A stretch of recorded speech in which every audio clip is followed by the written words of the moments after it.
Are you prepared for winter storm season? Here are some recommendations and tips from the Alameda County General Services Agency, Office of Sustainability, and voluntary organizations active in disasters. We experience many types of climate events here in the Bay Area, so we are here to provide some guidance to help you prepare and respond to related threats, such as storms, flooding, and power shutoffs. Today, we will cover climate disaster preparedness resources and communication tools, including information about which community members are particularly vulnerable and how to prepare. Then we will dive deep into storms and flooding and power shutoffs. And although we do not have a section thoroughly covering earthquakes, the preparedness tips we will cover are applicable to any hazard.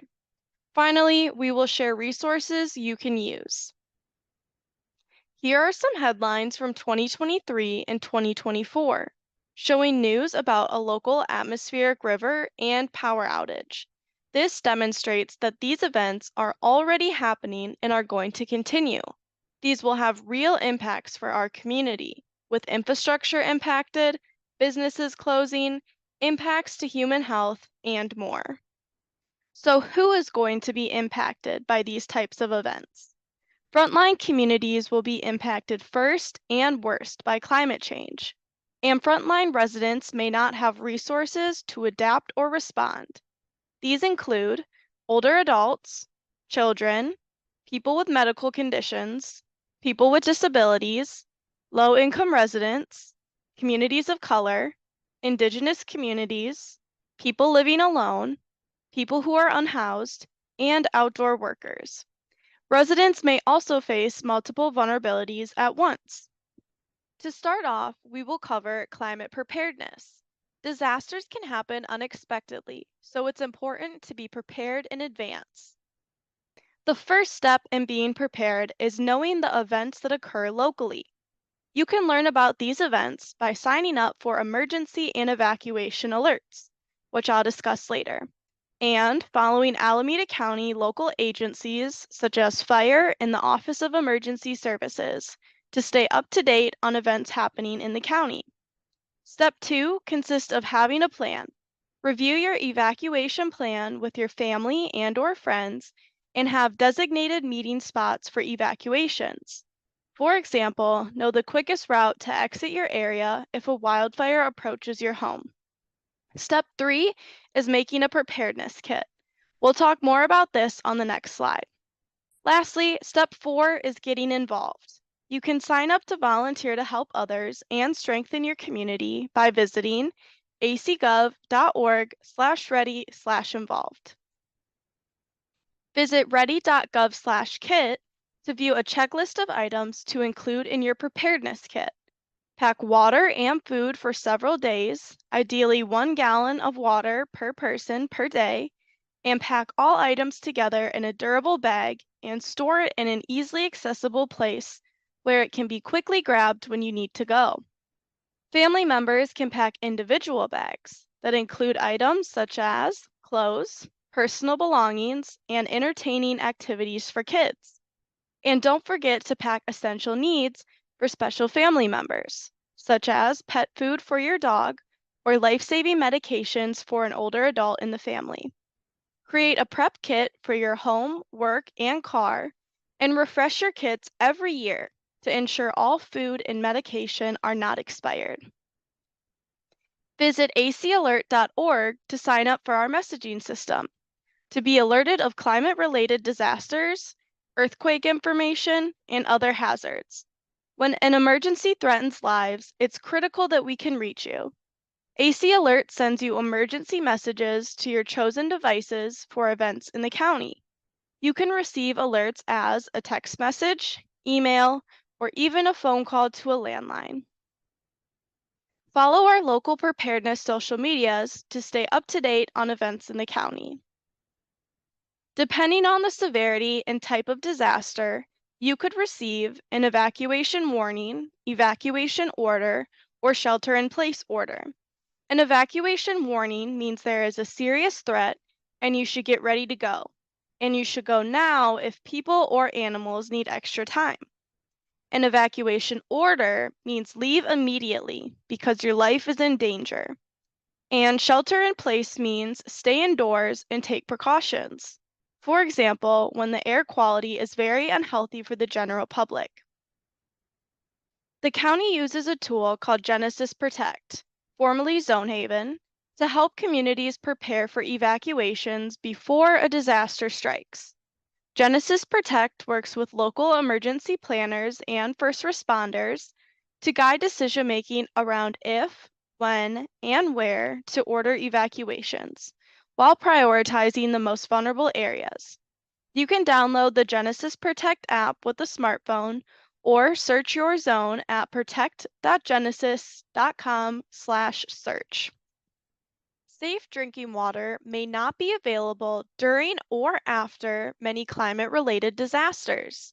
In addition to having a supply of bottled water, it is also helpful to learn how to treat water. The best method to treating water is to boil it. This will kill bacteria, viruses, and parasites. Boil for 1 minute at elevations below 6,500 feet and boil for 3 minutes at elevations above 6,500 feet. Disinfecting water will kill most viruses and bacteria. Add 8 drops, or about 1/8 of a teaspoon, of 5 to 9% unscented household bleach to 1 gallon of water. Mix well and wait 30 minutes before using. Lastly, filtering water can remove parasites. There are multiple types of water filters, so just follow the manufacturer's instructions. Note, filtered water might need additional treatment to be safe. This visual is borrowed from FEMA's ready.gov, the emergency preparedness website, which shows a way to think about how residents can stay connected to one another. This graphic highlights writing out phone numbers and names for an emergency contact, out-of-town contact, and neighborhood meeting places. In the sections for additional information, you can add information for community organizations and support networks that may help you during a disaster. Write out your emergency contacts to see who you might need to check in on, get in touch with, or ask for help during extreme weather events. I've shared a lot of information, and now I will ask you a couple questions about some of the key facts you just heard. This will help you hold on to the most important key pieces of information. Pause the video after I read the options to think about your answer. Then press play again to hear the answer. First question, how often should you refresh your preparedness kits? 1, every week, 2, every year, or 3, every 10 years? The answer is 2, every year. Pick a time of year to check. September is National Preparedness Month. Next question, what should you do if you receive an evacuation order? 1, leave immediately, 2, get ready to go, or 3, stay indoors.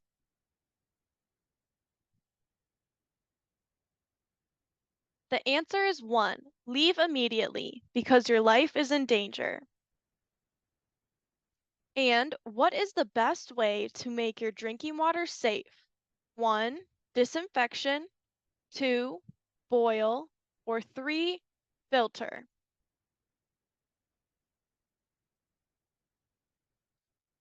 The answer is 2, boil. Boiling water kills bacteria, viruses, and parasites. For the rest of the presentation, we will cover specific threats, including how the threats might change with the changing climate, best practices, and protective actions. First, we will cover power shutoffs. The power may go out in storm conditions, but there may also be planned power shutoffs designed to limit the risk of wildfires. PG&E may temporarily turn off the power to high fire threat areas to reduce the risk of fires caused by electric infrastructure. These are called Public Safety Power Shutoffs, or PSPS. If there is a PSPS event, PG&E will provide a map of the impacted areas and customers. There are certain conditions that trigger public safety power shutoffs.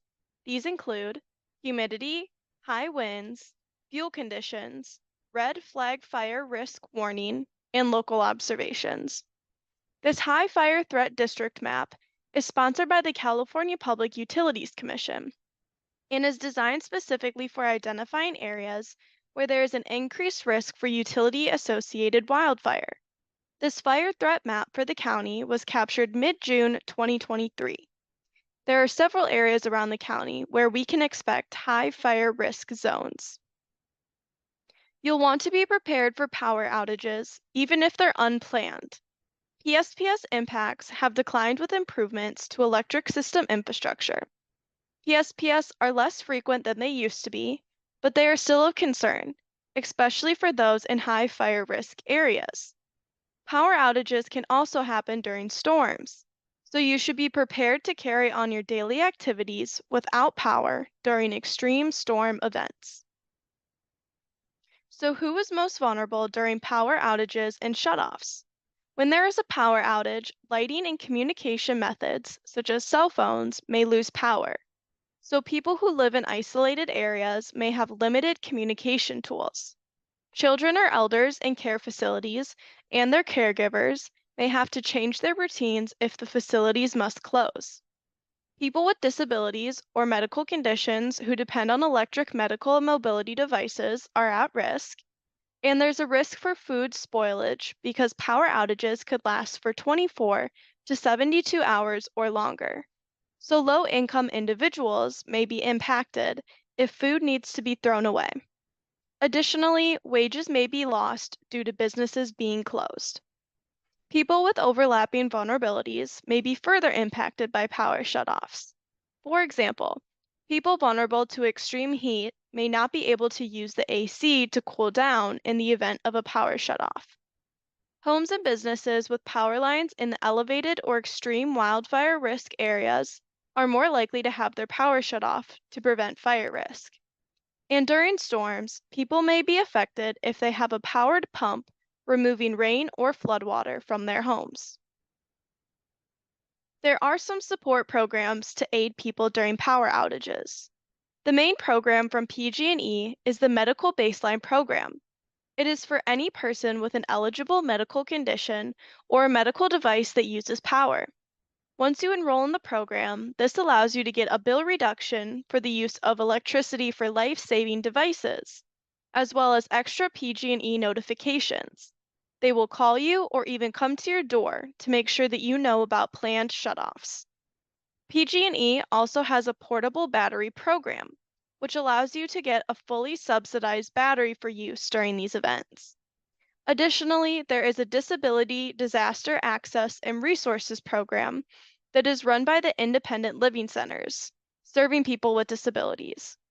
They provide support that includes portable backup batteries, hotel accommodation, and food vouchers.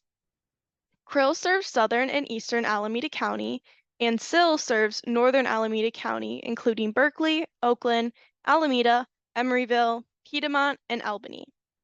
However, there are some populations to be aware of that may not be served by current program offerings. For example, people with refrigerated medication will be affected but are not served by the Medical Baseline program. Medical Baseline requires documentation by a doctor, which may take several steps to obtain and require language skills. The portal is also only available to government agencies, not community health providers. So how can you prepare and stay safe? Fill medications early. Stock up on non-perishable food. Make your own ice to cool food and limit opening the fridge once the power is off. Find buddies for those living alone. Call 211 or the non-emergency power shutoffs hotline for help. Have backup keys for electronic keys and locks. During shutoffs, unplug large electrical appliances that may surge when power returns, and keep flashlights and solar or battery lanterns on hand. Question time. Why do public safety power shutoffs occur? 1. To fix electrical system infrastructure. 2. storm conditions knock out the power, or 3, to reduce electric system infrastructure fires? The answer is 3, to reduce electric system infrastructure fires. Next question. Who can sign up for extra notifications in planned power shutoffs? 1. Residents with dishwashers. 2. Residents with medical devices that use power. Or 3. Residents with 2 phone lines.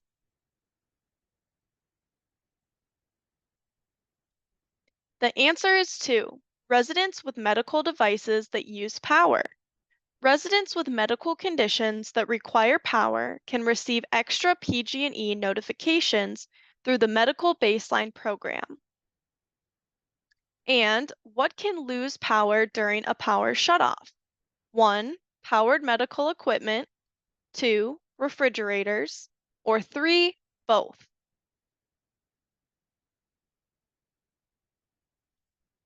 The answer is 3. Both. Power shutoffs can last for 24 to 72 plus hours, so there is a risk for food spoilage. Next, we will review storms and flooding. Flooding is the most common natural disaster in the U.S., so it's important to understand the risks and know what to do if a flood occurs. Atmospheric rivers are long, narrow regions in the atmosphere that transport water vapor. You can think of them as rivers in the sky. Atmospheric rivers that carry large amounts of water vapor and strong winds can create extreme rainfall and lead to flooding and mudslides. Flash floods begin within a few hours to even minutes after intense rainfall. This gives people little time to prepare and take precautions. Flooding occurs in areas where the ground is unable to absorb all of the fallen water. Urban areas are particularly vulnerable to flash flooding because of all the impervious paved surfaces. A flood watch is when conditions for floods are favorable and possible, and a flood warning is when flooding is imminent or happening. Mudslides can happen when water rapidly accumulates in the ground. Mudslides can contain water, mud, rocks, and debris. Watch for mudslides in areas with steep slopes and runoff, construction, and burned land from wildfires. Mudslides can cause road closures, which will be posted to the public works site for the county. Storms bring strong winds with ranging intensity. Strong winds may produce difficult driving conditions for vehicles and knock down trees, power lines, fences, and temporary structures. Loose or unsecured objects may be blown away. A wind advisory is when sustained winds of 31 to 39 miles per hour for an hour or more, and or wind gusts of 46 to 57 miles per hour for any duration are expected. A high wind warning is when sustained winds of 40 miles per hour or higher for an hour or more, or wind gusts of 58 miles per hour or higher for any duration are expected. And a high wind watch is when high wind warning conditions are possible. So, who is most vulnerable? To allow extra travel time, older adults and people with disabilities may consider evacuating during evacuation warnings or at any point that they feel unsafe. Never wait to be told to leave an unsafe situation. People with medical conditions. Floodwaters may contain diseases that can cause or worsen health impacts. People living in older homes. Water may leak into the house due to deteriorated foundation. Low-income individuals. They may not have access to transportation, such as a car, to evacuate. And the unhoused. They are very susceptible to the impacts of floods and storms. Their lives and belongings are at high risk. Here's a map showing the flood hazard areas for the county. Neighborhoods near the San Lorenzo Creek, Alameda Creek, San Antonio Reservoir, the Bay shoreline, and more are at high risk of flooding. You can view FEMA's website to see if you are located in the FEMA floodplain. The terms 100-year flood and 500-year flood are used to describe the chance of a flood happening. A 100-year flood is a flood that has a 1 in 100 or a 1% chance of occurring each year. So, how can you prepare and stay safe? First of all, turn around, don't drown. Never walk or drive through floodwaters, and never go around warning barricades. People and items, including cars, can be easily swept away in fast moving floodwaters. Just 6 inches of water can knock you over, and 1 foot of water can float many vehicles. Avoid contact with floodwater. There may be pollutants, debris, downed and charged power lines, or animals such as snakes hiding in floodwaters. When high winds are expected, remove or secure any outdoor hazards such as patio furniture, garbage cans, grills, children's toys, and more. Place sandbags along the perimeter of your home to divert water away from the foundation. Visit the county's Public Works website to view where sandbags are available for pickup. You may need to evacuate quickly, so keep your car gas tank at least half full. Never touch or drive over downed power lines. The charges may electrocute you. And do not return home until it's safe. After a flood, your home may be contaminated with mold or sewage, which can cause health risks. So dry out your home and clean or remove all contaminated items. And wear protective clothing when cleaning up. Wait for further instructions from authorities or professionals before turning on or off electricity and gas, and check with local authorities to ensure your drinking water is safe and has not been contaminated. Question time. If you need extra time to evacuate, when should you leave? 1. When it rains heavily. 2. Whenever you feel unsafe. Or 3. When someone knocks on your door. The answer is 2. Whenever you feel unsafe. Populations such as older adults or people with disabilities may need extra time to evacuate due to mobility.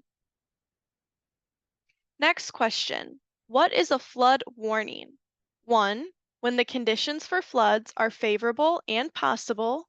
Or 2. When flooding is imminent or happening. The answer is 2. When flooding is imminent or happening. Last question. What is a 100-year flood? 1. A flood that occurs every 100 years. Or 2. A flood that has a 1 in 100 or 1% chance of occurring each year.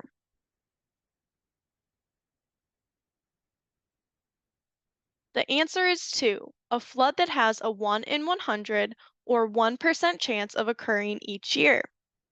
The next couple of slides include lists of links that may be useful to you.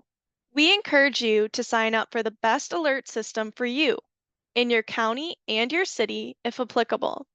You can use online search to find these resources, or for clickable links, view the slides for this presentation at acsustain.org/what/resilience/disaster.htm.